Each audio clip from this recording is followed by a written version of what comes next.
নমস্কার, শুভ সন্ধ্যা।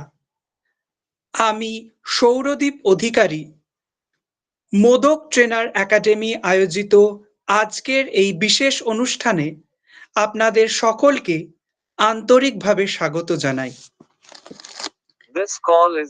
আজকের এই বিশেষ আয়োজন, এই অনুষ্ঠানে আমরা একত্রিত হয়েছি এক ঐতিহাসিক এবং গভীর তাৎপর্যপূর্ণ বিষয়কে কেন্দ্র করে। বন্দে মাতরম গানের প্রেক্ষাপট এবং সার্ধশতবর্ষ। আমাদের জাতীয় চেতনা, স্বাধীনতার ইতিহাস এবং সাংস্কৃতিক আত্মপরিচয়ের সঙ্গে বন্দে মাতরম অঙ্গাঙ্গিভাবে জড়িত। কেবল সঙ্গীত নয়, এক সময়ের সংগ্রামের আহ্বান, জাতির তথা সমগ্র দেশের আত্মমর্যাদার প্রতীক এবং দেশপ্রেমের এক অনন্য ভাষ্য। এই গুরুত্বপূর্ণ আলোচনার জন্য আজ আমাদের মাঝে উপস্থিত আছেন একজন বিশিষ্ট লেখক, প্রাবন্ধিক ও সাংবাদিক ডক্টর সুমন চন্দ্র দাস। যাদবপুর বিশ্ববিদ্যালয় থেকে পিএইচডি ডিগ্রি অর্জন করে দীর্ঘদিন ধরে লোকসংস্কৃতি, মধ্যযুগীয় বাংলা সাহিত্য ও সমাজতাত্ত্বিক গবেষণায় তিনি নিজেকে নিবিষ্ট রেখেছেন। তার গবেষণার পরিধি ইতিহাস, সাহিত্য, সংস্কৃতি ও রাজনীতিকে অন্তর্ভুক্ত করে, যা তার লেখনীকে করেছে গভীর ও বিশ্লেষণধর্মী। তিনি 15টিরও বেশি গ্রন্থ রচনা করেছেন, যার মধ্যে বিশেষভাবে উল্লেখযোগ্য আহুতির মহৎ প্রাণ, ঋষি অরবিন্দের বিপ্লবী চেতনা ও ভারতবর্ষ, অগ্নিকোণ, এক অন্য যাদবপুর, অগ্নিযুগের যাজ্ঞসেনী, লৌকিক দেবতা ত্রিনাথ ঠাকুর এবং ত্রিনাথ মেলা প্রভৃতি। জাতীয় ও আন্তর্জাতিক স্তরের বিভিন্ন পত্রপত্রিকায় তার বহু প্রবন্ধ বিভিন্ন সময়ে প্রকাশিত হয়েছে। বর্তমানে তিনি ডিজিটাল কন্টেন্ট রচনার কাজের সঙ্গেও যুক্ত রয়েছেন। আমরা দৃঢ়ভাবে বিশ্বাস করি তার বিশদ জ্ঞান, গবেষণামূলক দৃষ্টিভঙ্গি এবং বিশ্লেষণধর্মী আলোচনা আজকের বিষয়টিকে আমাদের কাছে আরো স্পষ্ট, গভীর এবং একই সাথে অনুপ্রেরণামূলক করে তুলবে। আমি সসম্মানে আমন্ত্রণ জানাচ্ছি আজকের বিশিষ্ট বক্তা ডক্টর সুমন চন্দ্র দাসকে তার মূল্যবান বক্তব্য উপস্থাপনের জন্য। জয় হিন্দ, বন্দে মাতরম, জয় ভারতবর্ষ। নমস্কার সকলকে, বন্দে মাতরম। মোদক ট্রেনারকে অনেক ধন্যবাদ আজকের এই বিশেষ আলোচনা পর্বে কিছু বলবার জন্য, আমাকে সুযোগ দেওয়ার জন্য। তো আমি প্রথমেই বলে নেই যে আমি এখনো নিজেকে ছাত্রই মনে করি এবং আমি আমার বিষয় নিয়ে যতটা পড়াশোনা করেছি বা ভাবনা চিন্তা করেছি, এটাই আজকে আপনাদের সঙ্গে বিনিময় করব।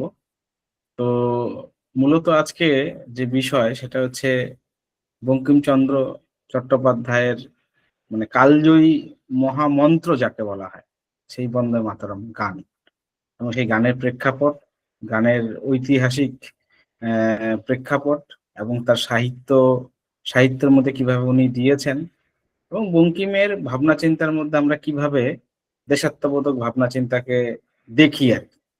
আমি প্রথমেই বঙ্কিমচন্দ্র সম্পর্কে একটু বলি। সেটা হচ্ছে সাহিত্য সম্রাট বলা হয় বঙ্কিমচন্দ্র চট্টোপাধ্যায়কে, কিন্তু সত্যি কথা বলতে কি, বাংলা সাহিত্য যেখানে যেখানে পড়ানো হয়, পশ্চিমবঙ্গে বিশেষ করে যতগুলো বিশ্ববিদ্যালয়ে পড়ানো হয়, তো বঙ্কিমচন্দ্র চট্টোপাধ্যায়কে একটু মানে আড়াল করে রাখা হয়েছে। এটা আড়াল করে রাখার পেছনে একটা বড় ষড়যন্ত্র ছিল বা চক্র আছে। সেটা হচ্ছে আমরা তো ইতিহাসকে দেখি এবং ইতিহাসকে দেখতে গিয়ে আমরা ব্যক্তির জীবন, ব্যক্তির ভাবনা চিন্তা এবং ব্যক্তির কর্মজীবন, ব্যক্তির সাহিত্য জীবন সবটা মিলে আমরা একটা বিশ্লেষণ করে একটা পর্যায়ে যাওয়ার চেষ্টা করি। কিন্তু এই পর্যায়ে যাওয়ার মধ্যে একটা রাজনীতিও কাজ করে। বিশেষ করে ব্রিটিশ আমলে মেকলি শিক্ষা ব্যবস্থা যেটা ব্রিটিশ সরকারটা চালু করেছিল বা চেয়েছিল, যে আমরা প্রত্যেক ভারতীয়র মননে বা প্রত্যেক ভারতীয়র মনের দিক থেকে সবাইকে আমরা মানে পাশ্চাত্য কালচারে অভিযোজিত করে নেব এবং তারা আমাদেরই কথা বলবে শেষ পর্যন্ত। যার কারণে ২০০ বছর রাজত্ব করার পরেও আমরা কিন্তু সেই ঔপনিবেশিক মানসিকতা থেকে বেরোতে পারিনি। ২০০ বছর তো ব্রিটিশরা শাসন করেছে, কিন্তু তার আগে তো মুঘলরা শাসন করেছে, পাঠানরা শাসন করেছে। অর্থাৎ আমি যদি দেখি যে ভারতবর্ষীয় সমাজে বা ভারতীয় সভ্যতায় যদি প্রথম কোন আক্রমণ ঘটে থাকে বহির্দেশীয়, সেটা হচ্ছে 720 সালে। 720 সালে বিন কাসেম প্রথম সিন্ধু উপত্যকা আক্রমণ করেছে। আর ভারতবর্ষ তো কখনোই পৃথিবীর যত দেশ আছে সমস্ত দেশেই আক্রমণাত্মক ভাবনা চিন্তা বা সাম্রাজ্যবাদী ভাবনা চিন্তা নিয়ে ভারতবর্ষ কখনোই এগোয়নি বা সেই মানসিকতা রাখেও না। ভারতবর্ষ সবসময় তার জ্ঞান, বিদ্যা, বুদ্ধি এই দিয়ে বিশ্বকে জয় করার চেষ্টা করেছে। এবং আমরা সেটা জানি যে গৌতম বুদ্ধের যে মহানির্বাণ বাণী হতে পারে, বিবেকানন্দের সেই শিকাগো বক্তৃতা হতে পারে, বিভিন্ন রকম ভাবে আমরা দেখেছি যে ভারতবর্ষের মুনি ঋষিরা বিশ্বকে জয় করেছেন তাদের মেধা দিয়ে, তাদের বিদ্যা বুদ্ধি দিয়ে, তাদের পাণ্ডিত্য দিয়ে। তো বঙ্কিমচন্দ্র চট্টোপাধ্যায় হচ্ছে আমাদের ভারতবর্ষের পরাধীন ভারতের মানে সত্যি কথা বলতে উনি তো ম্যাজিস্ট্রেটও ছিলেন। তো উনার জীবনের সময়কালটা কিন্তু খুব বেশি ছিল না। মানে ধরুন 1836 থেকে 1893, মোটামুটি 50-55 বছর উনি সময় দিয়ে মানে যতটা বেঁচে ছিলেন আর কি। উনি ম্যাজিস্ট্রেট ছিলেন এবং উনি বেশ কিছু জায়গায় পরাধীন ভারতবর্ষে ব্রিটিশ সাম্রাজ্যের অধীনে শাসন ব্যবস্থার সঙ্গে যুক্ত ছিলেন এবং উনি ভালো করে মনে প্রাণে বুঝতে পেরেছিলেন যে এই ঔপনিবেশিক সাম্রাজ্যবাদ থেকে বেরোতে গেলে ভারতবর্ষের মানুষকে কি করতে হবে। শুধু করা নয়, তার জন্য উনি বেশ কিছু রাস্তার কথাও বলেছেন।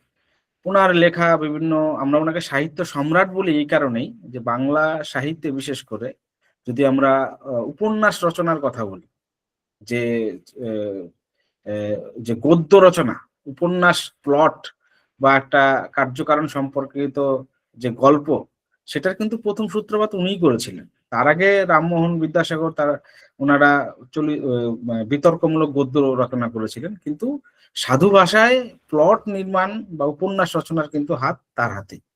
এবং এই বঙ্কিমচন্দ্র চট্টোপাধ্যায় উনি অনেক উপন্যাস লিখেছেন, অনেক প্রবন্ধ লিখেছেন, হ্যাঁ, রঙ্গরসিকতা, ব্যঙ্গ রচনাত্মক অনেক লেখাও লিখেছেন। কিন্তু তার এই স্বল্পকালীন জীবনে ব্রিটিশ সাম্রাজ্যের পাশ্চাত্য শিক্ষায় শিক্ষিত হয়ে উনি ভারতীয় সমাজকে কিন্তু মানে সমাজের বাইরে গিয়ে কিছু বলেননি। ভারতীয় সমাজকে উনি ভালোভাবে গ্রহণ করেছেন, ভালো করে নিরীক্ষণ করেছেন, ভালো করে পড়াশোনা করেছেন এবং তারপর তিনি তার লেখালেখি কাজকর্মের মধ্যে দিয়ে তুলে ধরার চেষ্টা করেছেন। এখন এই বন্দে মাতরম যদি আমি শব্দটাকে ভাঙি তাহলে বন্দে এবং মাতরম, এবং উনি কিন্তু ভারত মায়ের কথাই বলছেন, জগৎ জননীর কথা বলছেন। এবং এখন কথাটা হচ্ছে উনি এই ভাবনাটা ভাবলেন কি করে। তার দুটো দৃষ্টিকোণ আছে। একটা হচ্ছে আনন্দমঠ উপন্যাস এবং তার প্রেক্ষাপট, তার রচনার দৃষ্টিভঙ্গি। আর একটা হচ্ছে রাজনৈতিক প্রেক্ষাপট, অর্থাৎ সেই সময়ের স্থান, কাল, পাত্র, রাজনৈতিক শাসন কেমন ছিল। দুই ভাবনা চিন্তার দিক থেকে ভাবা যেতে পারে বিষয়টাকে। আজকে 2026 সাল, যে বন্দে মাতরম গানের 150তম বর্ষ পদার্পণ করেছে এবং বন্দে মাতরম গানের মন্ত্রের 150তম বর্ষে আজকে রাজ্য হোক, কেন্দ্র হোক, সারা ভারতবর্ষের মানুষ, সারা পৃথিবীর মানুষ জানে যে বঙ্কিমচন্দ্র চট্টোপাধ্যায় একজন বাঙালি ছিলেন। তার রচিত এই গান আজকে গোটা পৃথিবীতে আলোড়িত হচ্ছে এবং এটা আমরা সত্যি কথা বলতে বাঙালি হিসেবে আমাদের গর্ব। এবং আমরা এই গর্ব এই কারণে যে আজকে একটা গান কিভাবে ঔপনিবেশিক সাম্রাজ্যবাদকে সমূলে উৎপাট করতে পারে, বাঙালি বিপ্লবীদের কিভাবে উদ্বুদ্ধ করতে পারে, তার একটা কিন্তু দিক নির্দেশনা এই গানের মধ্যে রয়েছে। এবং এই গানটাকে এই কারণেই বলা হয় এটা একটা মহামন্ত্র। আর ঋষি অরবিন্দ এই গানের দ্বারা ভীষণভাবে প্রভাবিত হয়েছিলেন। তিনি একটা শব্দ ব্যবহার করেছিলেন উত্তরপাড়ার ভাষণে, যেটা নতুন ধর্মমত। এখন এই নতুন ধর্মমত কথাটা মানে বঙ্কিমচন্দ্র, রবীন্দ্রনাথ বা ঋষি অরবিন্দ এই কথাগুলো, ইনাদের কথা বলতে গেলে, এই মুনি ঋষিদের কথা বলতে গেলেই বারবার একটা জিনিস চলে আসে, সেটা হচ্ছে তাদের শব্দ বন্ধন বা তারা যে ধরনের দৃষ্টিভঙ্গি দিয়ে বিশ্লেষণ করেছেন, তো তাদের এই বিশ্লেষণের মধ্যে অনেক শব্দ, যে শব্দগুলোর অনেক গূঢ় অর্থ আছে। এখন ধর্মমত কথাটা কেন বলেছেন? ধর্মমত কথাটা এই কারণে বলেছেন যে ধর্ম কথাটা অর্থ হচ্ছে ধারণ করে বাঁচা, অর্থাৎ প্র্যাকটিস রিলিজিয়ান নয়। আমি পূজা অর্চনা মানে যাগ যজ্ঞ, না খেয়ে থাকা, উপবাস করা, এগুলো নয়। উনি বলছেন যে ধারণ করে বাঁচা, অর্থাৎ আমি যেই মতটাকে গ্রহণ করব, যে মতটাকে আমি ধারণ করে বাঁচবো, অর্থাৎ এই ধারণ করা মতটা কেমন হবে? যে একটা নির্ণায়ক সিদ্ধান্ত, ঠিক আর বেঠিক, সত্য মিথ্যে, ঠিক আছে, রাত দিন, এই এই একটা মাঝামাঝি অবস্থান থেকে আমরা সবসময় একটা পক্ষাবলম্বন করব, যে এটা ঠিক মানে এটা ঠিক। এই যে অবস্থান নেওয়া, এটাই হচ্ছে ধর্ম, এটাই হচ্ছে স্বভাব, এটাই হচ্ছে চরিত্র, যে আমরা এইভাবে ভাববো জিনিসটাকে। এখন চলে আসি বঙ্কিমচন্দ্র চট্টোপাধ্যায়ের এই বন্দে মাতরম মানে গানের মূল উপন্যাসে তো লেখা হয়েছিল, তার আগে একটু প্রেক্ষাপট আছে। কিন্তু এই বঙ্কিমচন্দ্রের এই গানের পাশাপাশি এই বঙ্কিমচন্দ্রকে অনেকেই হিন্দুত্ববাদী, জাতীয়তাবাদী, কট্টর অমুক অমুক শব্দ দিয়ে তাকে বর্তমানে সত্যি কথা বলতে সাহিত্য সমালোচনার জায়গা থেকে অনেক দূরে সরিয়ে দিয়েছে। কিন্তু বঙ্কিমচন্দ্র জাতীয়তাবাদের ভাবনা চিন্তাটা হচ্ছে এরকম। কিন্তু বঙ্কিমচন্দ্র কিন্তু সেরকম ভাবে ভাবেনি বিষয়টা। উনি তো সত্যি কথা বলতে ব্রিটিশ পরাধীন ভারতবর্ষে কিভাবে ভারতবর্ষের মুক্তি হবে, এবং শুধু মুক্তিটা এই নয় যে শাসন ব্যবস্থার পরিবর্তন, ভারতবর্ষে কিভাবে নিজেকে আরো প্রস্ফুটিত করবে, আরো নিজেকে কি করে পুনর্নির্মাণ করবে, এবং সেই পুনর্নির্মাণ করার জন্য সামাজিক, আর্থিক, সাংস্কৃতিক, ধর্মীয়, আধ্যাত্মিক এই যে ভাবনা চিন্তাগুলো কিভাবে ভারতবর্ষের মধ্যে নতুন করে ফুটে উঠবে, তার একটা দিক নির্দেশনা উনি দেওয়ার চেষ্টা করেছেন। এবার এই বঙ্কিমচন্দ্রের এই গানটার কথাটা বলার আগে, মানে এই গানের প্রেক্ষাপটে যাওয়ার আগে আমি একটা জিনিস বলবো, সেটা হচ্ছে বঙ্কিমের খুব বিখ্যাত একটা উপন্যাস আছে, সেটা হচ্ছে রাজসিংহ। আমরা অনেকেই পড়ে থাকতে পারি বা নাম শুনে থাকতে পারি, সিরিয়াল টিরিয়ালও হয়েছে। কিন্তু সিরিয়ালে যেগুলো হয় সেগুলো হচ্ছে সত্যি কথা বলতে উপন্যাসের বুননটাকে কখনোই ধরতে পারে না তারা, তারা খাপছাড়া ভাবে এগিয়ে যায়। কিন্তু এই রাজসিংহ উপন্যাসটা কিন্তু সত্যি কথা বলতে অনেকে বলে ঐতিহাসিক উপন্যাস, রাজনৈতিক উপন্যাস, বিভিন্ন রকম ভাবে ব্যাখ্যা করে। কিন্তু এই রাজসিংহ উপন্যাসের মধ্যে কেন বলছি যে রাজসিংহ উপন্যাসের মূল কারণটাই হচ্ছে এই কারণে যে রাজসিংহ উপন্যাসের মধ্যেই সেই বঙ্কিমচন্দ্রের মানে ভাবনা চিন্তাটাকে আমরা একটু বোঝার চেষ্টা করব, তাহলে আমাদের কাছে বন্দে মাতরমটা অনেক বেশি স্পষ্ট হয়ে যাবে। কেন হয়ে যাবে? কারণ বঙ্কিমের লেখা কিন্তু এত সোজা নয়। রবীন্দ্রনাথের লেখা অনেক সোজা, শরৎচন্দ্রের লেখা অনেক সোজা, পড়লেই বোঝা যায়। কিন্তু বঙ্কিমচন্দ্রের লেখা মানে উদ্ধার করা কিন্তু অনেক কঠিন কাজ, অনেক সাধনার কাজ। কারণ বঙ্কিমের সেই দর্শন বা সেই শাস্ত্রকে বুঝতে গেলে তাকেও সেইভাবে অধ্যয়ন করে একটা পর্যায়ে গিয়ে পৌঁছাতে হবে, তারপরে সেই বঙ্কিমকে বোঝা সম্ভব। কারণ বঙ্কিম কিন্তু এত সরল জিনিস নয়। সে কারণে বলছি যে বঙ্কিমচন্দ্রের এই তার এই ভাবনাটাকে বোঝার জন্য আমি একদম স্পষ্টভাবে বলছি কথাটা, অনেক অনেক রকম ভাবে নিতে পারেন, যে বঙ্কিমচন্দ্রকে সত্যি কথা বলতে বাংলা সাহিত্যে একমাত্র জাতীয়তাবাদী, হিন্দুত্ববাদী বলে তাকে উপেক্ষা করা হয়েছে, এখনো করা হয়। বঙ্কিমচন্দ্র সাহিত্য সমালোচনা করতে গেলেই বারবার এই কথাগুলো বলে।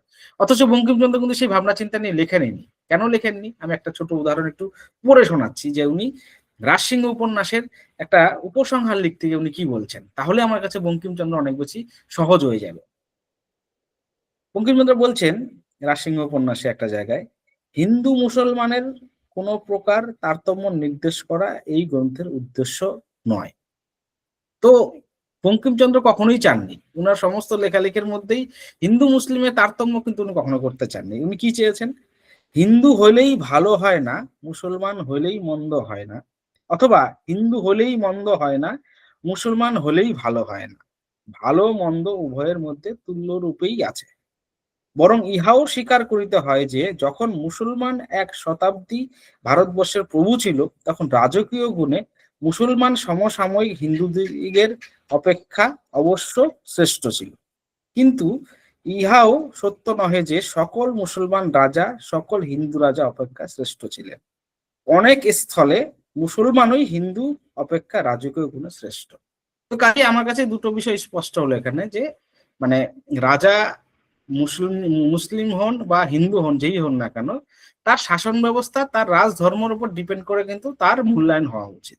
এখানে কিন্তু ধর্ম বা ধর্ম মানে প্র্যাকটিস অফ লাইফ, সে পরিচিতি যেটা, তার ভিত্তিতে কিন্তু মূল্যায়ন করা উচিত না যে অমুক বলেই ওরকম আর তমুক বলেই ওরকম হবে। ওনার এটা পরিষ্কার ভাবনা চিন্তা ছিল, উনি কখনোই এই বিষয়ে কিন্তু কখনো করেননি, এটাকে নিয়ে কখনোই কম্প্রোমাইজ করেননি, উনি বরাবর এই জিনিসটাই করেছেন। এখন আনন্দমঠের উপন্যাসের আমি যদি প্রেক্ষাপটে যাই, এটা কিন্তু 1176 সালে যখন মন্বন্তর হয় বাংলায়, বিশেষ করে মন্বন্তর সম্পর্কে আমরা জেনেছি শুনেছি, এই মন্বন্তরে কিন্তু বাংলায় বিরাট একটা ক্ষতি হয়, যে বিশেষ করে সেই সময় মানে আমাদের যে মানে সত্যি ফসল ভালো হয়নি, বৃষ্টি ভালো হয়নি, প্রচুর পরিমাণে মানুষকে মানে ফলন ভালো না হওয়ার কারণে মানুষের অনেক অভাব অনটনের মধ্যে দিয়ে পড়তে হয়। ১৭০০ তার আগেই সরি, তার আগেই ১১৭৪, ১১৭৫ এবং ১১৭৬ এই ৩টে বছর চলেছে এরকম ভাবে। তখন বাংলা শাসন ব্যবস্থা কার হাতে ছিল? মানে বঙ্কিম বলছেন আনন্দমঠ উপন্যাসের শুরুতে যে তখন বাংলা শাসন ব্যবস্থা ছিল হচ্ছে মীরজাফরের হাতে, এবং এই সময় উনি যে প্রেক্ষাপটটা শুরু করেছেন সেটা বঙ্কিমের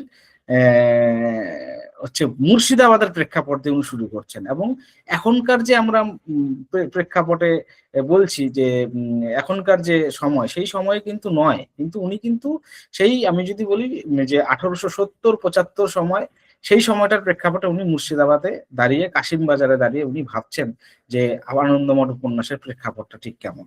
তো সেখানে চরিত্রের দিক থেকে প্রথমেই যে শুরু হচ্ছে সেটা হচ্ছে সেখানে মহেন্দ্রের স্ত্রী এবং মহেন্দ্রর মেয়ে, মহেন্দ্রের স্ত্রী কল্যাণী, মেয়ে হচ্ছে সুকুমারী। এবার এই মহেন্দ্রর যে চলন বা মহেন্দ্রের যে সেটা হচ্ছে গোটা দেশে একটা দুর্ভিক্ষ, ভয়াবহ মহামারী, যাকে বলে দুর্ভিক্ষ মহামারীর আকার নিয়েছে। রাস্তাঘাটে কিছু পশু পাখি নেই, তারা কোনো চিৎকার করছে না, তারা কোনো শব্দ করছে না, স্কুল বা টোল চতুষ্পাঠী বন্ধ, ঠিক আছে, দোকান বন্ধ, ঠিক আছে, এবং মানুষের অবস্থা এমন হয়েছে যে ডাকাতরা প্রায় মানুষকে মেরে পুড়িয়ে খাওয়ার মতো একটা অবস্থা। এরকম একটা দুর্বিষহ সময়। এই দুর্বিষহ সময়ের মধ্যে যখন যে বাংলায় তখন মুসলমান শাসক এবং তারা হচ্ছে জমিদার এবং তারা হচ্ছে ওই সামন্ততন্ত্র ব্যবস্থার মধ্যে ছিল, কিন্তু তারা কিন্তু ব্রিটিশ শাসনের অধীনেই ছিল, কারণ ততদিনে কিন্তু গোটা ভারতবর্ষে ব্রিটিশ দখল করে নিয়েছে। হ্যাঁ, তার আগেই আমি যদি দেখি 1857 সালে সিপাহী বিদ্রোহ ঘটে গেছে, এবং তার প্রেক্ষাপটে কিছুদিনের মধ্যেই সন্ন্যাস বিদ্রোহের একটা প্রেক্ষাপট তৈরি হয়েছে 60-63 নাগাদ। তো এই প্রেক্ষাপট চলছিল, যেমন এই প্রেক্ষাপটের মধ্যে দিয়েই বিষয়টা ঘটছে। এবার বঙ্কিমের এই এবং এই সন্ন্যাস বিদ্রোহের প্রেক্ষাপটটা অনেকটা আছে এর মধ্যে, এই কারণেই যে বঙ্কিমের ভাবনা চিন্তার মধ্যে যে পরাধীনতার ভাবনা চিন্তা কতটা মানে স্পষ্ট, সেটা কিন্তু বঙ্কিম বারবার বলতে চেয়েছেন তার লেখার মধ্যে, যে আমরা দেশমাতৃকার মুক্তি চাই এবং আমাদের কাছে এই দেশমাতৃকা হচ্ছে মা, এই মা হচ্ছে জননী জন্মভূমি স্বর্গাদপি গরীয়সী। এবং বঙ্কিম এই গান এই উপন্যাসের মধ্যেই আরো কিছু কিছু শব্দ ব্যবহার করেছেন, যেমন হচ্ছে যে সেই শব্দগুলো কিন্তু অনেকে বলতে পারে যে এই শব্দগুলো তো অনেক বেশি ধর্মীয় শব্দ এবং এই শব্দগুলো তো অনেক বেশি হিন্দু দেবদেবীকে রিপ্রেজেন্ট করে বা তাদের কথা বলা, যেমন হরে মুরারে মধু কৈবট ভারে, গোপাল গোবিন্দ মুকুন্দ সৌরে, হরে মুরারে মধু কৈবট ভারে।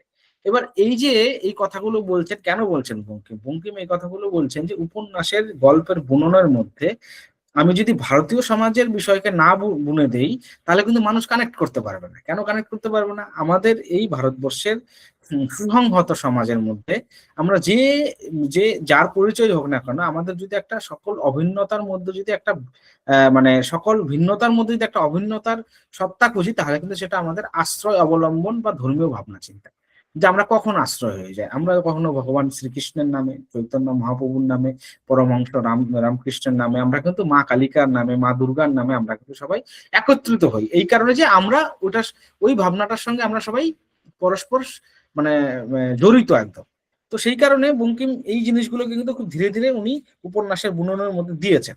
এবার মহেন্দ্র ও তার স্ত্রী এবং মেয়েকে একটা জায়গায় রেখে খাবারের সন্ধানে যায় এবং যথারীতি তারা হারিয়ে ফেলেন, এবং তারপর উনি সন্ন্যাস যে জঙ্গলের মধ্যে যে ডাকাতদের বিরুদ্ধে লড়াই করার জন্য, ডাকাত মিনস এখানে বলতে যে ব্রিটিশদের সৈন্য যারা লুটপাট করে, কারণ সেই সময় সমাজ ব্যবস্থায় কিন্তু 10% হারে সুদ বেশি চাপানো হয়েছিল আমাদের বাংলার কৃষকদের উপরে, সাধারণ মানুষের উপরে, যার কারণে জীবন আরো বেশি দুর্বিষহ হয়ে উঠেছিল। সেই কারণে বঙ্কিমচন্দ্র বারবার বলছেন যে কাশীতে, রাজস্থানে, দিল্লিতে, বৃন্দাবনে যেই শাসন ব্যবস্থা চলছে, সেই শাসন ব্যবস্থা তো বাংলায় চলছে না, যার কারণে উনি আক্ষেপ করছেন যে বাংলার মানে একদম উনি পরিষ্কার করে বলছেন যে বাংলায় অনেক কিছু ঘটছে, অনেক লুট ঘটছে, অনেক লুটতরাজ ঘটছে, অনেক অরাজকতা চলছে। সেই অরাজকতা থেকে আমরা কিভাবে বেরোবো, সে বেরোনোর জন্যই উনি এই কথাগুলো বারবার বলছেন।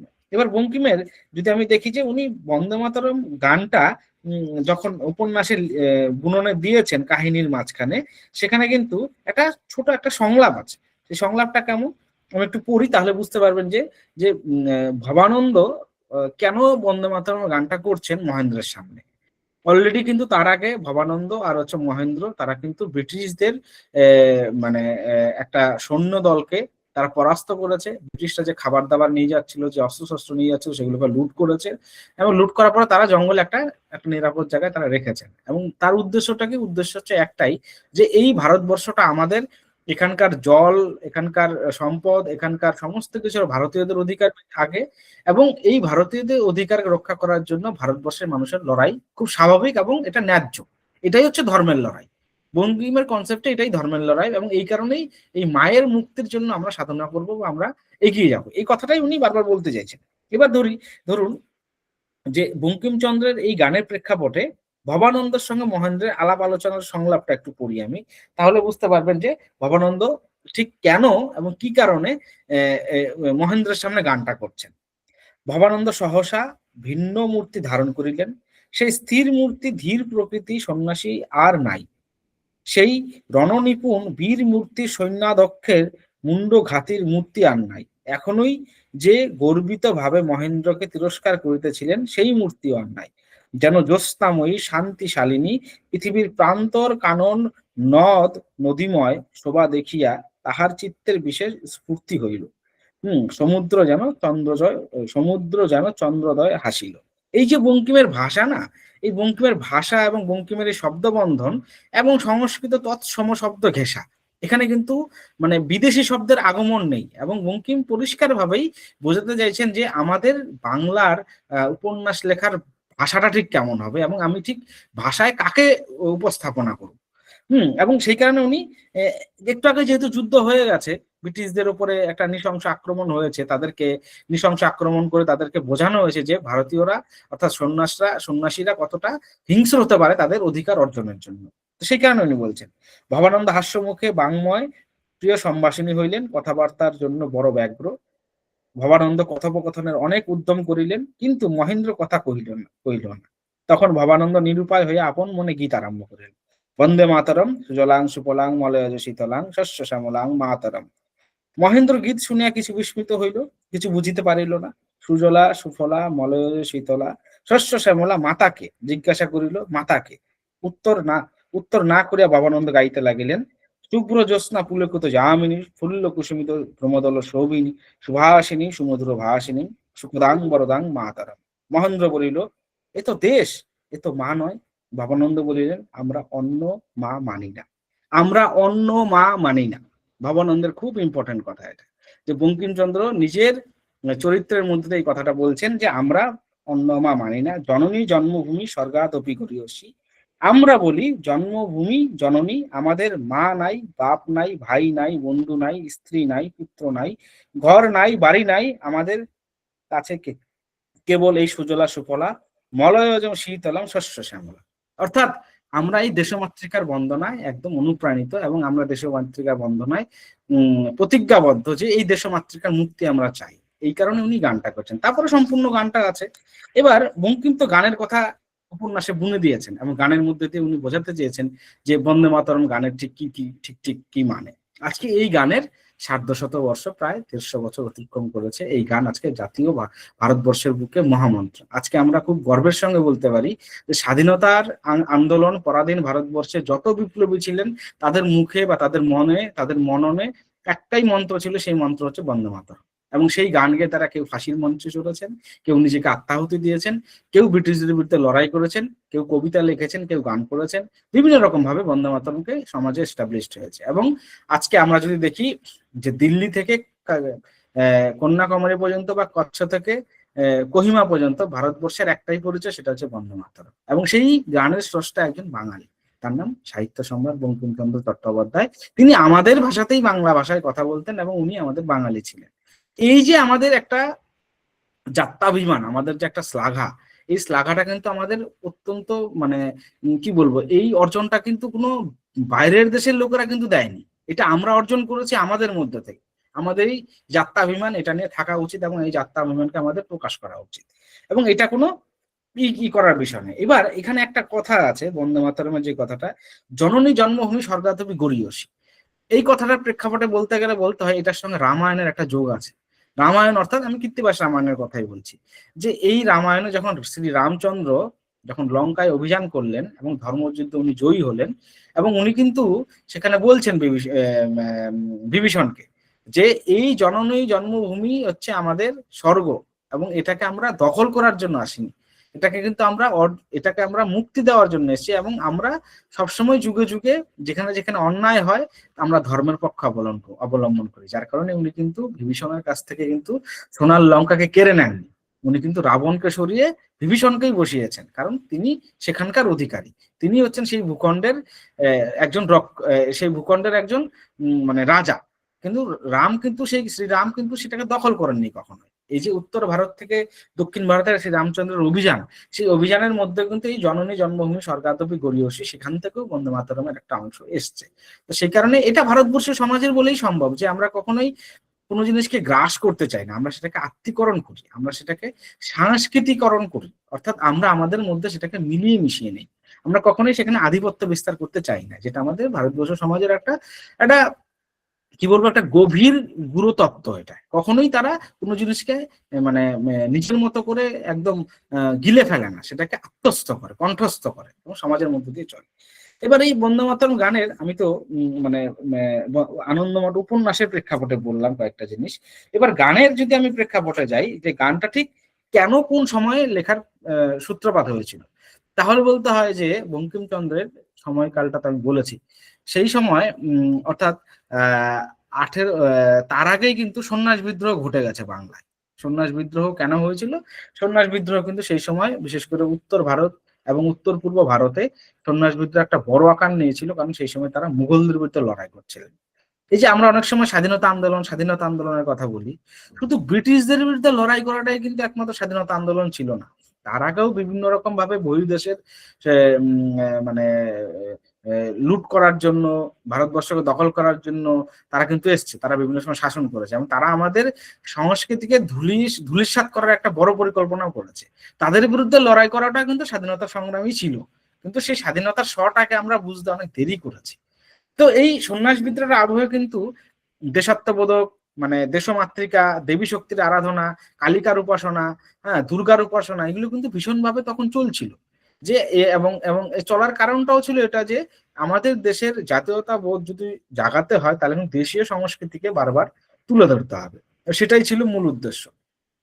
এবার ব্রিটিশ সরকার 1870 সালে গড সেভ দ্য কুইন এরকম নামে একটা গানকে স্কুল, কলেজ, সমাজে সমস্ত জায়গায় পাঠ্য করতে চেয়েছিল। এই যে কারণ সত্যি কথা বলতে কি, ব্রিটিশরা যখন ভারতবর্ষে এসছে তারা তো বাণিজ্য করার জন্য এসেছিল, এবং তারা ধীরে ধীরে কিন্তু তারাও তাদের ধর্ম প্রচারটা করেছে। যে আমরা যদি শ্রীরামপুর মিশন বা খ্রিস্টান মিশনারি যেগুলো দেখি, ঠিক আছে, ফোর্ট উইলিয়াম কলেজ, এইগুলোর কিন্তু প্রচুর একটা বড় প্রভাব আছে যে তারা তাদের এই খ্রিস্টান ধর্মকে বিস্তার করার একটা ভাবনা চিন্তা করেছিল, এবং তারা সেই ভাবনাতেও অনেকটা এগিয়েওছে, এবং তারপর তারা ধীরে ধীরে ধীরে ধীরে শাসন ব্যবস্থার দিকে এগিয়েছে, যে বণিকের মানদণ্ড ধীরে ধীরে রাজদণ্ডে পরিণত হয়েছে। তো এই যে এই গানের মানে গড সেভ দ্য কুইন, এই কথাটার আমরা মানে বুঝতেই পারছি যে তারা তাদের ভাবনা চিন্তা থেকে দাঁড়িয়ে তাদের গডকে বা তাদের ক্রিশ্চিয়ানিটিকে সমাজে প্রতিষ্ঠিত করার জন্য একটা ভাবনা চিন্তা তারা করেছে, এবং তারা ধীরে ধীরে শিক্ষা ব্যবস্থার সঙ্গে হোক বা আমাদের আমলাতন্ত্র হোক, বিভিন্ন রকম ভাবে তারা সমাজে ছড়িয়ে দেওয়ার চেষ্টা করেছে। কিন্তু বঙ্কিমচন্দ্র তো শিক্ষিত মানুষ ছিলেন, উনি সত্যি কথা বলতে বলা যায় যে পরাধীন ভারতবর্ষে ম্যাজিস্ট্রেট ছিলেন ব্রিটিশ সরকারেরই, কিন্তু উনি তো পাশ্চাত্য শিক্ষায় শিক্ষিত ছিলেন এবং উনি বুঝতে পেরেছিলেন যে ব্রিটিশরা ঠিক কি করতে চলেছে। যার কারণে উনি ধীরে ধীরে ভেবেছেন যে এবার দেশাত্মবোধক বা দেশমাতৃকার বন্দনার কথা ভেবে আমাদের ধীরে ধীরে এগোনো উচিত। এবং উনি সেটাই 1875 সাল নাগাদ সাল নাগাদ উনি একদিন হঠাৎ করে যখন শিয়ালদা স্টেশন থেকে ওনার বাড়ি যেটা নৈহাটির কাঁঠালপাড়ায়, উনি ফিরছিলেন ট্রেনে। তো সেই সময় গঙ্গার দুধারে পাটকল ছিল, কিন্তু রেলওয়ে স্টেশন থেকে বা রেলে বসেই গঙ্গার ধার দেখা যেত, এমনটা বিবরণ দেওয়া আছে অনেক জায়গাতে।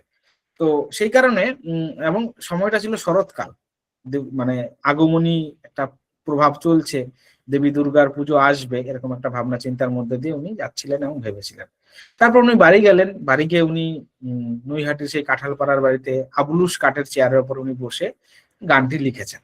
লিখেছেন আধা সংস্কৃত আধা বাংলা, উনি ওনার মতো করে লিখেছেন। কিন্তু তার এই গানটা নিয়ে তার সেই সময়কার যাদের সঙ্গে উনি সাহিত্য সমালোচনা করতেন বা সাহিত্য চর্চা করতেন, তারা ঠিক উনাকে ভালোভাবে মানে কি বলবো মানে ঠিক মানে গুণগান করতে পারেনি। গানটি এর বিষয়বস্তু নিয়ে অনেক প্রশ্ন তুলেছিলেন এবং বলেছিলেন যে গানটি কতটা ভালো হলো না হলো এই সমস্ত বিষয় নিয়ে অনেক ওনাকে অনেক কথাও শুনতে হয়েছিল।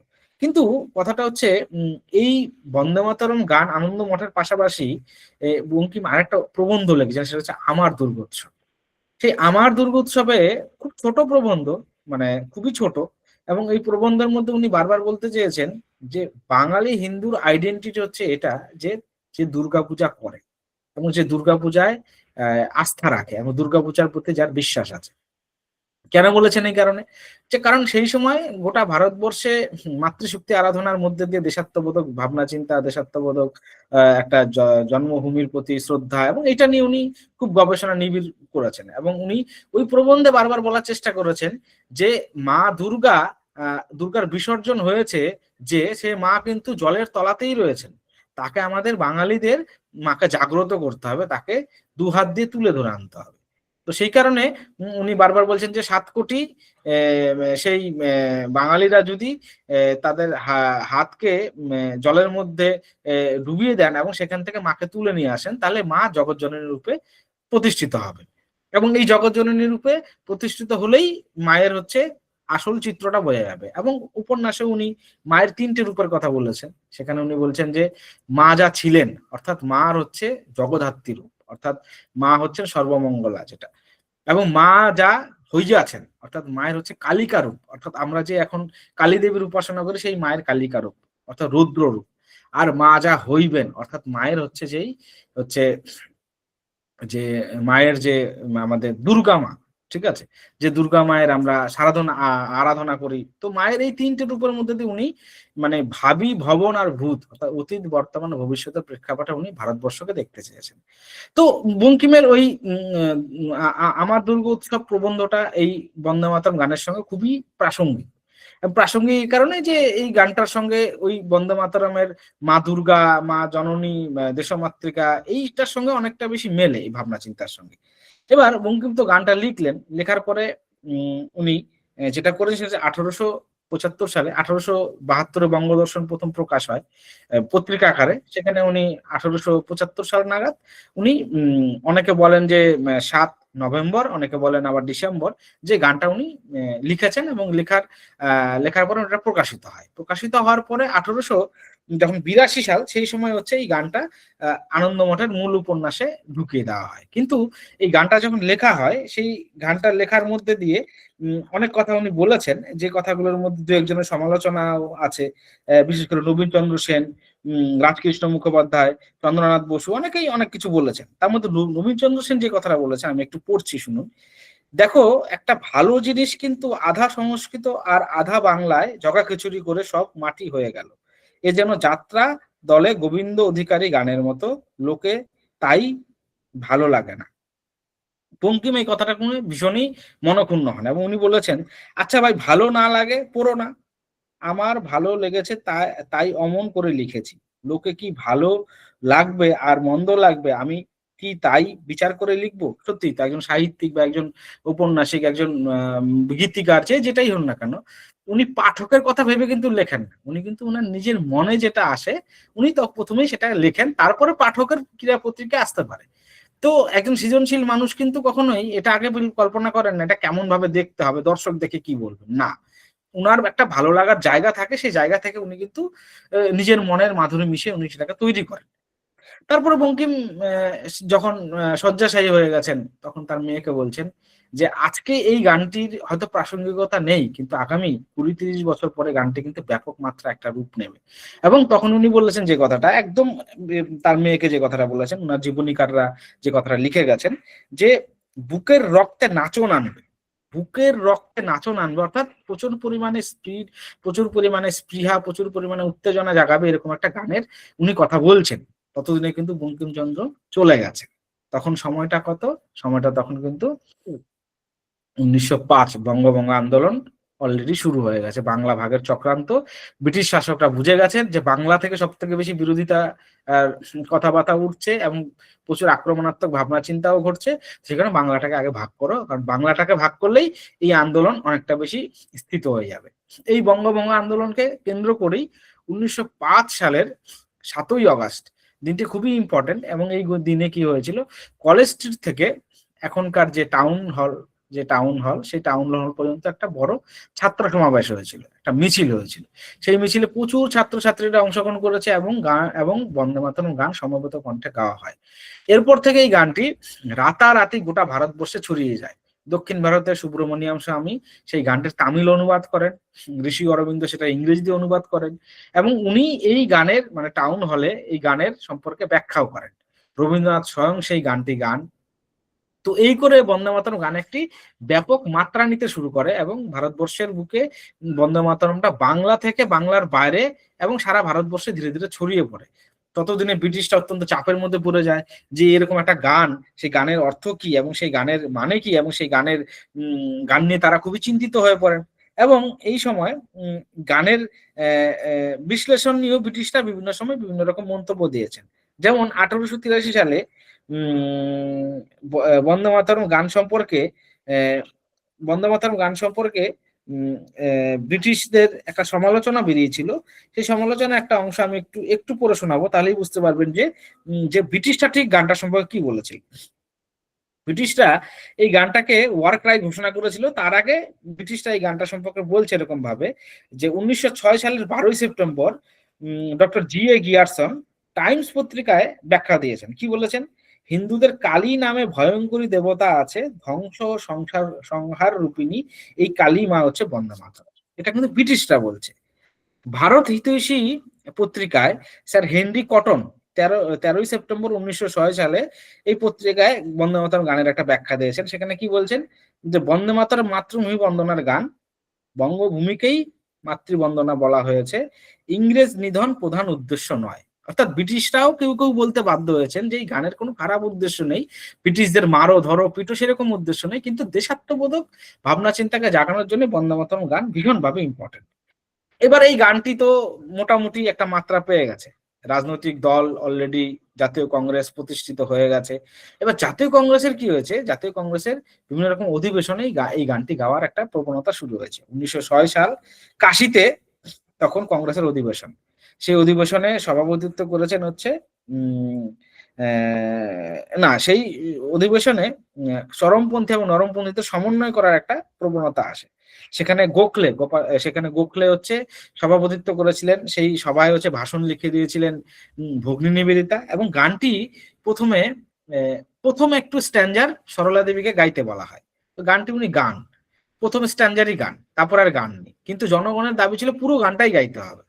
কারণটাকে ততদিনে কিন্তু বাংলায় এই গানটিকে নিষিদ্ধ ঘোষণা করা হয়েছে, কিন্তু বাংলা বাইরে নিষিদ্ধ করা হয়নি। তো যথারীতি ভাবে কাশীতে এই গানটি গাওয়া হয় এবং সেই গানে ধীরে ধীরে ধীরে ধীরে গানটি একটি জয়ধ্বনি পরিণত হয়। এবং এই বন্দে মাতরম নামটাকে কেন্দ্র করে পত্র পত্রিকা, সংস্থা, সমিতি, সভা এগুলো ধীরে ধীরে ধীরে ধীরে চলতে থাকে এবং গানটি ধীরে ধীরে ব্যাপকভাবে একটা রূপ নেয়।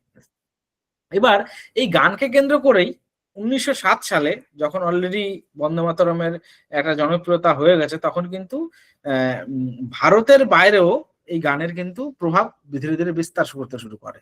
জার্মানিতে সেখানে ভিকাজি রুস্তম কামা উনি হচ্ছে ওখানে বন্দে মাতরমের একটি পতাকা উত্তোলন করেছিলেন।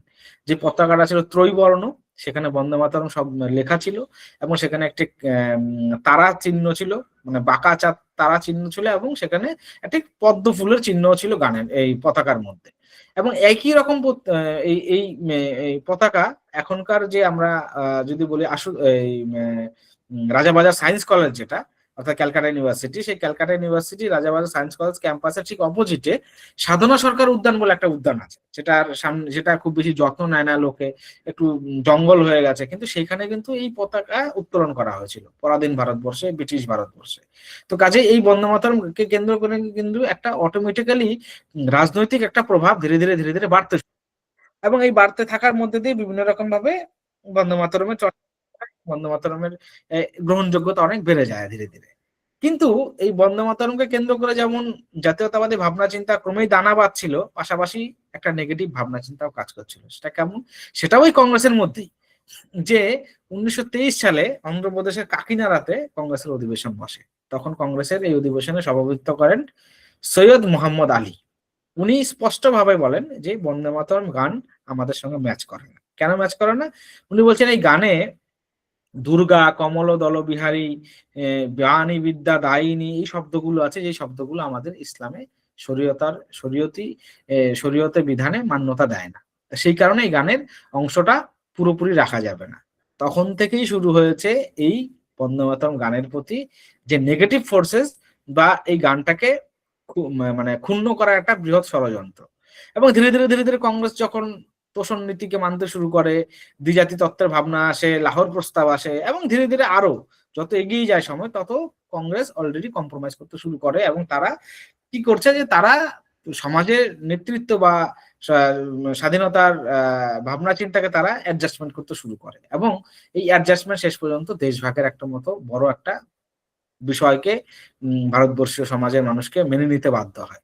তো এই বন্দে মাতরমকে কেন্দ্র করে এত কিছু হয়েছে, এবং এত ভাবনা চিন্তা, এত কিছু চলছে। এই বন্দে মাতরমকে কেন্দ্র করে যদি আমি আরেকটু এগিয়ে যাই, তাহলে দেখবো যে বন্দে মাতরম গানকে কেন্দ্র করে যখন স্বাধীন হয়ে যায় দেশ, এবং আমাদের সংবিধান সভার যে সভাপতি ছিলেন 1950 সালে 24শে জানুয়ারি, সংবিধান সভার যে সভাপতি ছিলেন তখন ডক্টর রাজেন্দ্র প্রসাদ, উনি রাষ্ট্রপতিও ছিলেন। তো উনি একটা কথা বলেছেন যে বন্দে মাতরম গানকে জাতীয় সঙ্গীতের মর্যাদা দেওয়া উচিত, এবং এই গানের যেন ঐতিহাসিক ভূমিকাকে কখনোই ক্ষুণ্ণ না করা হয়, এবং এই গানকে সবসময় আমাদেরকে শ্রদ্ধার সঙ্গে স্মরণ করতে হবে। কারণ এই গান গিয়েই চট্টগ্রাম থেকে হোক, চট্টগ্রাম থেকে তমলুক হোক, বা লাহোর থেকে মুজাফফরপুর হোক, সারা ভারতবর্ষে কিন্তু এই গানের একটা ব্যাপক বিস্তৃতি ছিল। বিপ্লবীরা কিন্তু হাসতে হাসতে নিজেদের প্রাণকে বিসর্জন দিয়েছেন দেশমাতৃকার বন্দনায় এবং দেশমাতৃকার স্বাধীনতার জন্য। তো সেই গানের একটা গুরুত্ব। এবার এই গানের যখন মানে 100তম বর্ষ হয়, তখনও কিন্তু এই গানের এই বাকি স্ট্যান্ডার গুলো নিয়ে অনেকে আপত্তি করেছে। কিন্তু এই আপত্তি থাকার তো কোনো কথা নয়, কারণ ভারতবর্ষের সমাজে বন্দে মাতরম, দেশাত্মবোধক, দেশমাতৃকা, এই শব্দগুলো তো আমরা তো ভারতবর্ষকে মা হিসেবেই কল্পনা করি। পাশ্চাত্য দেশে তারা দেশকে মা হিসাবে কল্পনা করে না, বাবা হিসাবে কল্পনা করে, বা দেশকে কি হয় ভাবে, সেটা তাদের ব্যাপার। কিন্তু আমরা তো ভারতবর্ষকে একটা শুধুমাত্র একটা ভূখণ্ড নয়, এটা একটা জাতিসত্তার প্রতীক না, যে এই ভারতবর্ষের মানুষ বিভিন্ন রকম ভাষায়, বিভিন্ন রকমের পোশাক, বিভিন্ন রকম খাদ্য খেলেও তারা কিন্তু একটা জায়গায় মেলে। এবং সেটা বন্দে মাতরম যখন আমরা বলি, তখন কিন্তু সবাই বন্দে মাতরম কথাটাকে বুঝতে পারেন যে উনি কি বলছেন। যে বন্দে মাতরম শুধু খালি একটা রাজনৈতিক স্লোগান নয়, এই স্লোগানটা হচ্ছে দেশাত্মবোধক এবং দেশের সততার একাগ্রতা এবং অখণ্ডতার প্রতীক। সেখানে বন্দে মাতরম গানকে আমাদের বিশেষভাবে মনে রাখতে হবে। 2002 সালে একটা সমীক্ষা হয়, যে সমীক্ষায় দেখা যায় যে গোটা পৃথিবীতে যে 10টি সেরা গানের মধ্যে বন্দে মাতরম গানটা কিন্তু দ্বিতীয় স্থান নিয়েছিল, এবং অবশ্যই সেই গানটি কিন্তু হেমন্ত মুখোপাধ্যায়ের গাওয়া। এখানে আমাদের মাথায় রাখতে হবে যে একজন বাঙালি যে সাহিত্যকার হন বা লেখক হন, উনি যে বন্দে মাতরমটাকে এত বড় একটা বিস্তৃতি দিয়েছেন, সেটাকেও কিন্তু একটা বড় বিস্তৃতি, যে সারা পৃথিবীতে 10টি সেরা গানের মধ্যে দ্বিতীয়তম স্থান নিয়েছে এই বন্দে মাতরম গান। আমরা জানি আগামী 2047 সালে ভারতবর্ষ তার 1947 থেকে 2047-এ 100তম বর্ষ স্বাধীনতা উদযাপন করবে। এটাকে বলা হবে মহামহোৎসব। সেই মহামহোৎসবে বন্দে মাতরম গানও একটা ব্যাপক মাত্রা নেবে। কারণ এই নামের অক্ষর এবং নামের মন্ত্র যেখানে যেখানে উচ্চারিত হবে সবসময় আমরা একটা জিনিস মনে করব যে একজন বাঙালির লেখা কিন্তু গান কিন্তু গোটা পৃথিবীতে, গোটা ভারতবর্ষে কিন্তু শিহরিত হচ্ছে। তো এটা আমাদের গর্বের বিষয়। এবং সত্যি কথা বলতে আজকের দিনে দাঁড়িয়ে এই বন্দে মাতরমকে অত্যন্ত শ্রদ্ধার সঙ্গে এবং এই গানের ব্যাপ্তি এবং গানের পরিসরকে, গানের অর্থকে, প্রত্যেকটা লাইনের অর্থকে এখনকার বর্তমান প্রজন্মের সমাজের ছাত্রছাত্রী হোক বা বিভিন্ন রকম ভাবে বিভিন্ন স্তরের মানুষের কাছে কিন্তু পৌঁছানোটা ভীষণ দরকার। একটা সময় ছিল যখন দেশের জন্য মানুষ প্রাণ দিয়েছেন, আর একটা সময় এখন যখন দেশের জন্য বাঁচা সবার দরকার, দেশের জন্য কিছু করা দরকার, দেশকে এগিয়ে নেওয়ার জন্য দরকার। সেই জন্য বন্দে মাতরম একটি বড় মাত্রা নিতে পারে বা নেওয়ার মতো একটা অবস্থায় আছে। সেই কারণে বন্দে মাতরমকে আমরা কখনোই উপেক্ষা করতে পারি না। এবার আমি আরেকটা জিনিস বলি, বন্দে মাতরম এই তো প্রেক্ষাপট গেল। এবারে বন্দে মাতরম গানের মানে মন্ত্র কারা কারা উচ্চারণ করেছিলেন? বিভিন্ন বিপ্লবীরা উচ্চারণ করেছেন। আমরা জানি মাতঙ্গিনী হাজরা, উনি তো শেষ কথায় বন্দে মাতরম বলেই, যখন ওনার বুকে গুলিটা লাগে উনি কিন্তু শেষ কথাই বন্দে মাতরম বলেছিলেন। তো কাজে এই বন্দে মাতরম কিন্তু খুব ছোট বিষয় নয়। মাস্টারদা সূর্য সেন হোক, প্রফুল্ল চাকি হোক, ক্ষুদিরাম বসু হোক, সবাই কিন্তু বন্দে মাতরম এবং দেশাত্মবোধক ভাবনা চিন্তার দিক থেকে ভাবনা চিন্তা করে তারা কিন্তু ভেবেছেন যে আজকে আমরা যদি বিনয় বাদল দীনেশের কথা বলি, বা আজকে আমরা যদি ভগৎ সিং এর কথা বলি, রাজগুরুর কথা বলি, সবাই কিন্তু এই বন্দে মাতরমের কথাটাই ভেবেছেন এবং বন্দে মাতরমের কথা বলেই তারা নিজেদেরকে প্রাণ উৎসর্গ করেছেন। কিন্তু এই বন্দে মাতরমকে কেন্দ্র করে আমরা যদি দেখি যে এই বন্দে মাতরমকে কেন্দ্র করে গত কিছুদিন আগে মানে বন্দে মাতরমের উপরে কিন্তু পার্লামেন্টে আলাপ আলোচনা হয়েছে, বিতর্ক হয়েছে। কিন্তু এই বন্দে মাতরম বিতর্ক হলেও যে বন্দে মাতরম সম্পর্কে কিন্তু কংগ্রেসের যে ভাবনা চিন্তাগুলো সেগুলো কিন্তু উঠে এসছে। আমরা যদি দেখি যে আমাদের দেশের স্বরাষ্ট্রমন্ত্রী হোক বা দেশের প্রধানমন্ত্রী হোক, তারা কিন্তু বন্দে মাতরম সম্পর্কে অনেক পজিটিভ কথা বলেছেন এবং তারা বারবার বলতে চেয়েছেন যে বন্দে মাতরম গানকে যেদিন থেকে দ্বিখণ্ডিত করা হয়েছে সেদিন থেকেই ভারতবর্ষের মধ্যে নেগেটিভ ফোর্সেস বা এই রাজনীতিকরণটা ব্যাপক মাত্রা নিয়েছে এবং তারা এবং সেই মানসিকতা কিন্তু দেশ স্বাধীন হওয়ার আজকে ৭৬-৭৭ বছর পর্যন্ত হয়ে গেলেও সেই মানসিকতার কিন্তু বদল ঘটেনি। সেই মানসিকতা কিন্তু তারা এখনো সমানভাবে প্রাসঙ্গিক, তারা সেই কথাটাই বারবার বলে গেছেন। একটা জায়গায় বন্দে মাতরম সম্পর্কে মানে খুব অদ্ভুত একটা ব্যাপার, যখন বন্দে মাতরম গানকে কংগ্রেস গ্রহণ করছে তখন নেতাজি সুভাষচন্দ্র বসুও সাজেশন দিয়েছিলেন যে এই গানকে আমাদের গ্রহণ করা উচিত। এবং তখন পণ্ডিত নেহেরু একটা খুব কথা বলেছিলেন এই গানটা নিয়ে, যে বন্দে মাতরম গানের অর্থ কি সেটা নিয়ে উনি ডিকশনারিতে ব্যাখ্যা বিশ্লেষণ করেছেন, অর্থ বুঝেছেন এবং উনি বুঝেছেন যে এই গানের এক একটা শব্দ মুসলিম সমাজের জন্য নাকি খুব একটা সুবিধাজনক নয়। এখন ভারতবর্ষীয় সমাজ, যে ভারতবর্ষের সমাজ হচ্ছে গত ৫,০০০ বছরের পুরনো সভ্যতা সংস্কৃতি, এবং এই ৫,০০০ বছরের পুরনো সভ্যতা সংস্কৃতির মধ্যে ভারতীয় শব্দ থাকবে, এটাই তো স্বাভাবিক ব্যাপার এবং এটাকেই মেনে নিতে হবে। কারণ ভারতীয়রা তো ভারতীয় এবং সেই ভারতীয় তখনই ভারতীয় হবে না যখন সে ভারতীয় সমাজের সংস্কৃতির এক একটা শব্দকে সে আত্মস্থ করবেন এবং সেই শব্দকে উনি ধারণ করবেন, তবেই তো সে ভারতীয় রূপ নেবে। তো পণ্ডিত নেহেরু এই ব্যাখ্যাটা দিয়েছেন, যার কারণেই এবং এই ব্যাখ্যাটার জন্য আমি আর বলছি না এই ব্যাখ্যাটা উনি কেন দিয়েছেন বা উনার মনের মধ্যে কি ছিল এবং উনি কিছু কাদের জন্য, কাদের খুশি করার জন্য এই কথাগুলো বলেছেন, এটা খুবই মানে সবই এটা এটা খুব মানে অপেক্ষা রাখা না এই কথাটার কোনো মানে কিন্তু এই বন্দে মাতরমকে যদি আমরা দেখি যে আজকের দিনে দাঁড়িয়ে আজকেই কেন্দ্রীয় স্বরাষ্ট্র মন্ত্রক একটি নির্দেশিকা জারি করেছে যে বন্দে মাতরম গানকে আমরা ঠিক কি কি করব। তো বন্দে মাতরম গানে যে কথাগুলো বলা হয়েছে, বন্দে মাতরম গানের যে নিয়ম নীতির কথা বলা হয়েছে, একটা খুব সুন্দর নির্দেশিকা জারি করেছেন বন্দে মাতরম গানে, যে এখন থেকে বন্দে মাতরম কিন্তু উঠে জাতীয় সঙ্গীতকে যেভাবে মর্যাদা দেয় আমরা বন্দে মাতরমকে আমরা ঠিক একই রকম ভাবে মর্যাদা দেবো। জাতীয় পতাকা উত্তোলন হোক, রাষ্ট্রপতির আগমন হোক, রাষ্ট্রপতির ভাষণ হোক, গভর্নরের আগমন হোক, গভর্নরের ভাষণ হোক, যে কোনো ন্যাশনাল কুচকাওয়াজ হোক বা প্রদর্শনী হোক, সরকারি বা বিভিন্ন রকমের কার্যক্রম হোক, যেটাই হোক না কেন সেখানে কিন্তু বন্দে মাতরমকে কিন্তু একটা বিশেষ মর্যাদা দিতে হবে। আজকে যখন এই ১৫০ মানে ১৫০ বর্ষে বন্দে মাতরমকে লোকে প্রায় ভুলতে বসেছে, বাঙালি বিশেষ করে পশ্চিমবঙ্গেই বন্দে মাতরমকে নিয়ে খুব বেশি চর্চা হয় না, চর্চা করতে গেলেই বলা হয় যে এটা একটা বিশেষ বিশেষ বিশেষ বিশেষ ব্যাপার, হ্যাঁ একটা কোটানকোট একটা বিশেষ বন্ধনের মধ্যে আবদ্ধ করে দেওয়া হয়। কিন্তু সেই জায়গা থেকে দাঁড়িয়ে বন্দে মাতরমকে কিন্তু নিয়ে চর্চা করার একটা বড় পরিসর দরকার, কারণ বঙ্কিমচন্দ্রকে আমরা কিন্তু সেই মর্যাদা এখনো দিতে পারিনি। আজকে আমরা বঙ্কিমচন্দ্র হোক, অরবিন্দ হোক, তাদের লেখা, তাদের ভাবনা চিন্তাগুলোকে কিন্তু সিলেবাসে ঠিকঠাক করে পাঠ্য করা এবং সিলেবাসে তার বিষয়গুলোকে তুলে ধরা, এটা কিন্তু আমরা এখনো করতে পারিনি। বঙ্কিমচন্দ্রের একটা লেখা আছে, সেটা হচ্ছে একটা প্রবন্ধ, বাংলাদেশের ইতিহাস। সেখানে উনি বারবার বলছেন যে কুর্মি জাতির ইতিহাস আছে, ঠিক আছে, সাহেবরা বন্দুক নিয়ে পাখি মারিতে গেলেও ইতিহাস লেখা হয়, অথচ বাঙালির জাতির কোনো ইতিহাস নেই। মাউরি জাতির ইতিহাস আছে, কিন্তু বাঙালির কোনো ইতিহাস নেই। কেন ইতিহাস নেই? ইতিহাস নেই কারণ বাঙালি ইতিহাস লিখতে জানে না, বাঙালি ইতিহাস লেখেনি। আর যারা ইতিহাস লিখেছেন, যারা ইতিহাস চর্চা করেছেন, তারা কিন্তু একটা বিশেষ চশমার ফ্রেমে ইতিহাসকে চর্চা করেছেন এবং তারা বারবার দেখিয়েছেন। আমি যদি কথা প্রসঙ্গে বলি যে দ্বাদশ শতকে অর্থাৎ 1202 সালে যখন বখতিয়ার খিলজি নবদ্বীপে আক্রমণ করেছে, এটাকে অনেকেই না খুব গর্বের সঙ্গে বলে যে বাংলা বিজয় হয়েছে, যে বখতিয়ার খিলজি বা তুর্কিরা বাংলা বিজয় করেছে। বাংলা বিজয় আর বাংলা আক্রমণ দুটোর মধ্যে কিন্তু অনেক পার্থক্য। সম্প্রতি আমাদের প্রাক্তন রাষ্ট্রপতি হামিদ আনসারী, উনি একটা বেসরকারি সংস্থায় ইন্টারভিউ দিয়েছেন। ইন্টারভিউ দিয়ে উনি বলছেন যে গজনি থেকে যারা গজনি থেকে যারা এসেছে, তারা যারা ভারতবর্ষ লুটের জন্য এসে, তারা কিন্তু ভারতীয়ই ছিল, কারণ ভারত তখন অনেক বিস্তৃত ছিল। এখন কথা হচ্ছে, গজনি হোক বা নাদির শাহ হোক, যারা ভারতবর্ষে বারবার লুট করতে এসেছেন, তাদের নাম আর তাদের পরিচয় দেখলে বোঝা তারা কিন্তু কেউ ভারতীয় ছিলেন না। এখন হামিদ আনসারী, উনি তো দেশের রাষ্ট্রপতি ছিলেন, কিন্তু উনি এই কথাটা কি করে বলতে পারেন যে গজনীতে যারা ছিলেন বা গজনীতে যারা বিশেষ ধর্ম সম্প্রদায় বা যারা যে পথে হেঁটেছেন, তারা কিন্তু ইতিহাসকে মুছতে মুছতে গেছেন। যে আজকে যদি আমরা বামিনিয়ান বুদ্ধের কথা বলি, যে আমাদের এখনকার যে মানে কি বলবো, মহাভারতের সময়ের বিচার করলে দেখা যায় শকুনি কোথাকার যায়, তুমি গান্ধারে ছিলেন। গান্ধারের পুরো অংশটা কি ছিল?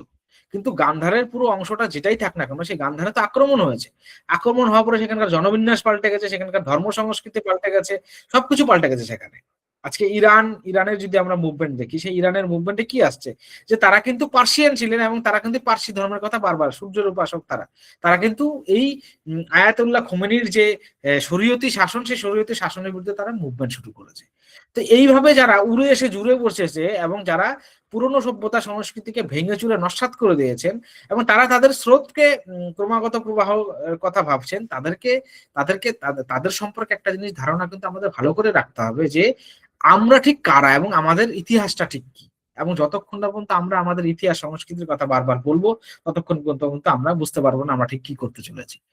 এবং বঙ্কিমচন্দ্র এটাও বলেছেন যে মাত্র 17টা ঘোড়াতে বাংলা বিজয় কিন্তু হয়নি বখতিয়ার খিলজির। উনি বারবার বলছেন, লক্ষণ সেন হয়তো পেছনের দরজা দিয়ে সুবর্ণভূমি বা বিক্রমপুরে চলে গেছেন বটে, কিন্তু 17টা ঘোড়া দিয়ে কিন্তু বাংলা দখল হয়নি। কারণ তখনো পর্যন্ত বাংলায়, বিশেষ করে বিষ্ণুপুর, তারপর হচ্ছে বর্ধমান, এখানে কিন্তু অনেক জমিদার ছিলেন, যারা কিন্তু হিন্দু জমিদার ছিলেন, যারা কিন্তু তাদের অস্তিত্ব লড়াই করার জন্য অনেকদিন পর্যন্ত সংগ্রাম চালিয়ে গেছে। তো কাজে এই 17 জন অশ্বারোহী এসে বা 17 জন জবন বা মধ্যদেশ বিনির্গত দেশ থেকে এসে যারা দখল করে নিয়েছেন, বঙ্কিমচন্দ্র কিন্তু এটা কখনোই মানেননি।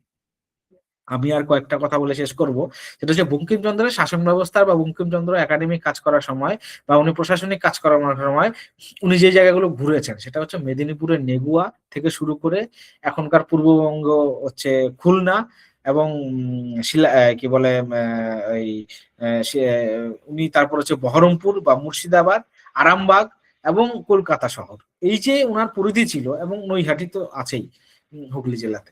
তো সেই জায়গায় হুগলি জেলার যে আরামবাগের কথা বললাম, তো এই যে ওনার বিস্তৃতি এবং এই বিস্তৃতি থেকে দাঁড়িয়ে যে বঙ্কিমচন্দ্র যে সমস্ত জায়গাগুলি উনি ঘুরেছেন, দেখেছেন, এবং উনি যে কথাগুলো তার সাহিত্য রচনার মধ্যে দিয়ে হোক, প্রবন্ধ রচনার মধ্যে দিয়ে যে কথাগুলো বলেছেন, তার মধ্যে কিন্তু কালজয়ী কথাটা হচ্ছে এই বন্দে মাতরম। যে উনি ওনার এই বন্দে মাতরমটা কিন্তু সারা জীবন ধরে এস্টাবলিশমেন্ট করে গেছেন, যে আমাদের ভারতীয় সমাজ ব্যবস্থায় ঠিক আমরা যাকে বলি যে আমাদের ন্যারেটিভ বা আমাদের কনসেপ্ট বা আমাদের ইতিহাস চর্চা, আমাদের সংস্কৃতি চর্চা ঠিক কেমন হবে, সেটা কিন্তু উনি বারবার করে বোঝানোর চেষ্টা করেছেন। যে বন্দে মাতরমকে যদি যতক্ষণ পর্যন্ত আমরা আবিষ্কার করতে পারবো, পুনরুত্থান ঘটাতে পারবো এবং বন্দে মাতরম গানের সঠিক বিশ্লেষণ আমরা না করতে পারবো, ততক্ষণ পর্যন্ত কিন্তু আমরা সত্যিকারে ভারতবর্ষকে খুঁজে পাবো না। কারণ বন্দে মাতরম গানে এই যে তং হি দুর্গা দশপ্রহণ ধারিণী নমামি তারিণী, উম বাণী বিদ্যা দায়িনী, এই কথাগুলোর মধ্যে কিন্তু দেবী শক্তি অর্থাৎ শক্তির বিভিন্ন যে রূপ রূপান্তর, কালিকা হন বা মা সরস্বতী হন বা দেবী কি বলে দশপ্রহরী ধারিণী হোক, এই যে আমাদের দুর্গা, এটা কিন্তু আমাদের ভারতীয় সভ্যতা সংস্কৃতির মানে সঙ্গে একদম আষ্টে পৃষ্ঠে জড়িত। এই নামগুলোকে আমরা বাদ দিতে পারি না কখন, কারণ কারণ এই নামগুলোর মধ্যেই কিন্তু দেশাত্মবোধকের ভাবনা চিন্তা এবং স্বদেশী ভাবনা চিন্তা ভীষণভাবে জড়িয়ে রয়েছে, এবং কাজেই এটাকে যদি আমরা বাদ দিই তাহলে কিন্তু এর সত্তাটাই নষ্ট হয়ে যাবে। তো কাজেই এই যে যারা রাজনৈতিক কারণে বলেন যে আমার মাথায় বন্দুক রাখলাম বন্দে মাতরম বলবো না, তুমি বলবে না, বলবে না, ঠিক আছে, কিন্তু তুমি সেটাকে অসম্মান করতে পারো না। তোমার বলতে ইচ্ছা না হলে তুমি নাই বলতে পারো, কিন্তু তুমি কোনো মানে স্বাধীনতার মন্ত্রকে অর্থাৎ স্বাধীনতাকে পাওয়ার জন্য, আমাদের কাঙ্ক্ষিত স্বাধীনতাকে পাওয়ার জন্য, নিজের শখকে আবিষ্কার করার জন্য, হতে পারে আমরা ব্রিটিশ শাসন ব্যবস্থার রাজনৈতিক শাসন থেকে মুক্ত হয়েছে, কিন্তু আমরা কিন্তু এখনো সামাজিক বা সাংস্কৃতিক স্বাধীনতার প্রেক্ষাপটে কিন্তু আমরা এখনো ছুঁতে পারিনি। কারণ বঙ্কিম যে স্বপ্ন দেখেছিলেন, ঋষি অরবিন্দ যে স্বপ্ন দেখেছিলেন, রবীন্দ্রনাথ যে স্বপ্ন দেখেছিলেন, সেই স্বপ্নে কিন্তু আমরা ধারে কাছে যেতে পারি। কারণটা কি? কারণটা হচ্ছে আমরা যদি এই প্রেক্ষাপটে দাঁড়িয়ে আজকে বন্দে মাতরমকে বিশ্লেষণ করি, তাহলে বঙ্কিমের খুলনা জেলার কিন্তু আজকে ভারতবর্ষে নেই, সেটা কিন্তু পূর্ববঙ্গে। আজকে যে শিলাইদহ হোক হোক বা সাতক্ষীরা হোক বা যে যে জেলাগুলো হোক, পদ্মাপাড়ার যে জেলাগুলো হোক, সেগুলো কিন্তু ভারতবর্ষের মধ্যে নেই। আমি যদি বলি চট্টগ্রাম মাস্টারদা সূর্য সেন জেলা, সেই ভারতবর্ষের ভূখণ্ডে নেই। তো তারা তো কখনো ভাবেননি যে ধর্মীয় বিভাজনের কারণে দেশ ভাগ হবে, বাঙালিকে আরো ভেঙে দেওয়া হবে, বাঙালির জাতিসত্তাকে নষ্ট করে দেওয়া হবে, বাঙালির নেতৃত্বকে নষ্ট করে দেওয়া হবে, এবং এই বাঙালির উপরে বাঙালি সংস্কৃতি বা বাঙালি আইডেন্টিটিকে গোটা বিশ্বের কাছে একটা অন্য মানে সংস্কৃতির মানুষ যারা যারা মুখে বাংলা বলেন বা তারা তাদের নামের অর্থ, নামটাকে শুধু বাংলায় লেখেন, তার বাংলা কোনো মিনিং হয় না, বাংলা শব্দ ভান্ডারের সঙ্গে যুক্ত নয়, এবং তিনি দুর্গাপূজাও করেন না। তো কাজেই এই যে সবটা মিলিয়ে বাঙালির আইডেন্টিটি বা জাতিসত্তা, এই জাতিসত্তাকে কিন্তু ছুতে গেলে বঙ্কিমচন্দ্রের বন্দে মাতরমকে অবশ্যই মনে রাখতে হবে এবং তাকে প্রাসঙ্গিকতা করে উপরে তুলতে হবে, এবং আনন্দ মঠকে বারবার চর্চা করা, আনন্দ মঠের প্রত্যেকটা কথাকে তুলে ধরা, এবং সন্ন্যাস বিদ্রোহ হোক বা আনন্দ মঠের এই প্রাসঙ্গিকতাগুলো দিয়ে উনি ঠিক ঠিক কোন সত্যের কাছাকাছি পৌঁছতে চেয়েছেন সেটাকে আরো ভালো করে গবেষণা হওয়া দরকার। কারণ বঙ্কিমচন্দ্রকে নিয়ে যারা গবেষণা করেছেন বা যারা গবেষণার নামে বঙ্কিমচন্দ্রকে ছোট করেছেন এবং বঙ্কিমচন্দ্রের সম্পর্কে অর্ধসত্য কথাগুলো বলেছেন, তাদের এই মুখোশগুলোকে টেনে খুলে দেওয়ার সময় এখন। কারণ বঙ্কিমচন্দ্র শুধু একজন ব্যক্তি নন, উনি আমাদের ভারতবর্ষের প্রাণ পুরুষ। তার লেখা শব্দ আজকে মহামন্ত্রে পরিণত হয়েছে, সেই কারণেই বঙ্কিমচন্দ্র একজন ঋষি। এবং সত্যি কথা বলতে এই বঙ্কিমচন্দ্রের জন্মভিটা নৈহাটির কাঁঠালপাড়া সম্পর্কে কিন্তু পশ্চিমবঙ্গের অনেক বাঙালি জানে না, এখনকার প্রজন্মের ছেলেমেয়েরা তো আরো জানে না। যে কাঁঠালপাড়ায় গিয়ে তার বঙ্কিমের বাসভবন এবং বঙ্কিমকে নিয়ে আরো চর্চা করা, আরো বিস্তৃত গবেষণা হওয়া, এটা ভীষণভাবে দরকার। তো সাহিত্য সম্রাট বঙ্কিমচন্দ্র সম্পর্কে আমি যতটুকু পড়াশোনা করেছি বা যতটুকু আমি বুঝতে পেরেছি, সেটা আমি আপনাদের কাছে আছে রাখার চেষ্টা করেছি। এবং আপনারা আমি একজন ছাত্র হিসাবে বিষয়টাকে রাখার চেষ্টা করেছি। আমি বলবো না এই বিষয় নিয়ে যে আমি খুব খুব পড়াশোনা করে অনেক বিষয় জেনেছি, এরকমটা নয়। তবে আমি জানার চেষ্টা করছি এবং আমার এই জানার বা আমার এই মনে ওঠা প্রশ্নগুলোকে আজকে আপনাদের সঙ্গে আমি বিনিময় করলাম। তো সবাইকে আরেকবার নমস্কার এবং বন্দে মাতরম, ভারত মাতা কি জয় বলে আমার বক্তব্য আমি শেষ করছি।